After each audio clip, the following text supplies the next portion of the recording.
Video rakaman ini diadakan bagi melaksanakan tugasan kursus subjek ABCC 1103 iaitu pengenalan kepada komunikasi. Jadi, pada hari yang ceria ini, saya akan mengulas kepada jawapan bagi soalan ketiga dari bahagian 1 yang berasaskan daripada penulisan esei saya, iaitu memberi cadangan kepada penyelesaian masalah terhadap cabaran teknologi maklumat dan komunikasi atau dikenali sebagai ICT yang dihadapi oleh pengguna-pengguna di Malaysia. Kini, teknologi sangat-sangat mempengaruhi konsep gaya kehidupan manusia. ICT juga sekarang bagaikan satu kuasa yang bila petik jari semua ada. Tak perlu risau. Betul lah semua. Kita semua ni adalah pengguna teknologi. Lagi-lagi sekarang ni teknologi semakin canggih. Sebagai contohnya, kita boleh membuat pembayaran pembelian barang melalui QR code, sistem basikal elektronik seperti BIM, penggunaan telefon bimbit di mana sekarang kita boleh mencipta kelajuan sebanyak 5G. So, ia sangat-sangat canggih buat masa sekarang ni. Sendiri, kita lihat kini, telefon bimbit telah menjadi satu keperluan bagi mendapatkan segala maklumat dan komunikasi kepada semua komuniti. Ramai anak muda, remaja, kanak-kanak, ibu bapa cenderung sentiasa membelik telefon pada setiap waktu yang terluang dengan segala aplikasi seperti Instagram, Facebook, Twitter. Malah kini juga terdapat surat khabar online, sebaran maklumat, penerimaan maklumat. So, teknologi maklumat ini menyebabkan semua perkara, semua benda berada di hujung jari kepada semua pengguna untuk memperolehi segala maklumat, mencipta idea, berkongsi maklumat.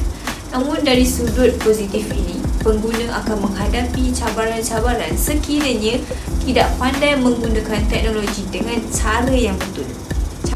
ICT adalah perkara penting kerana telah memberi peranan dan impak tinggi dari sudut positif dan negatif kepada seseorang individu dan kebudayaan di Malaysia.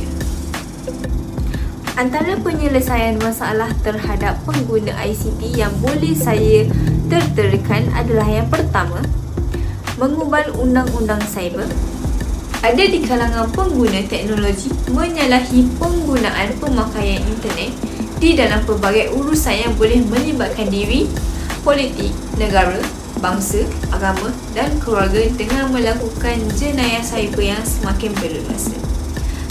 Oleh itu, pada pandangan saya, pihak kerajaan perlu mengenakan tindakan yang lebih keras kepada golongan yang terlibat dalam pelakuan jenayah cyber, terutamanya skamer-skamer yang semakin berluasa membuat kerja. Namun perkara ini adalah satu jenayah dan salah boleh dikenakan tindakan undang-undang yang berat seperti dikenakan denda tidak melebihi RM50,000 atau penjara tidak melebihi 5 tahun atau kedua-duanya sekali.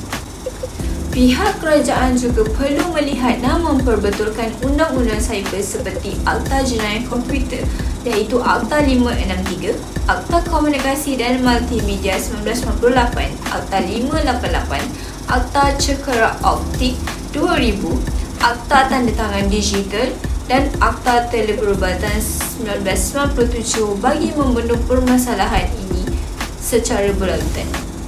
Yang keduanya, meluangkan masa bersama ahli keluarga maupun rakan-rakan dengan perkara-perkara yang positif.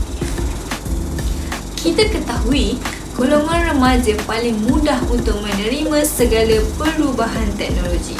Selepas 5 tahun akan datang, semestinya teknologi kita semakin berkembang dan semakin canggih diwujudkan dan tidak mampu dikejar oleh golongan-golongan yang tua kini.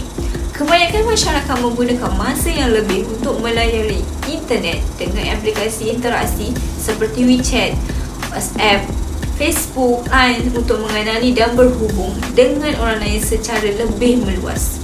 Masyarakat menjalani kehidupan seharian dengan teknologi bagaikan dipinang di belah dua kerana tidak dapat dipisahkan antara manusia dan juga media teknologi.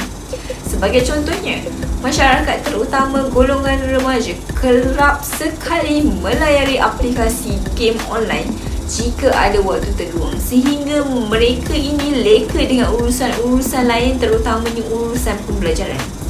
Perlu untuk kita menghadkan teknologi permainan online ini.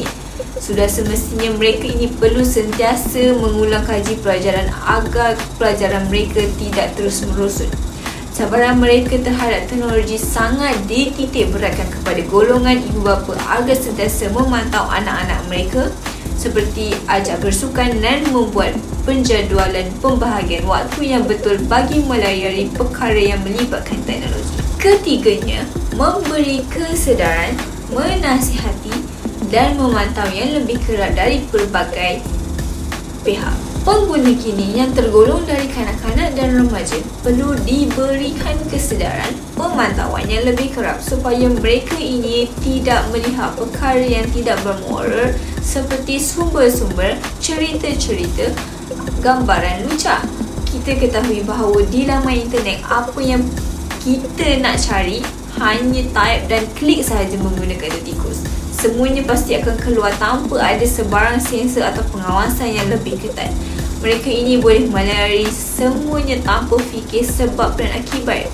Perlu untuk semua ibu bapa, para guru, masyarakat memberi kesedaran yang awal kerana sikap ini sekiranya tidak dibendung sejak awal akan menyukarkannya untuk dinasihati apabila dilarang.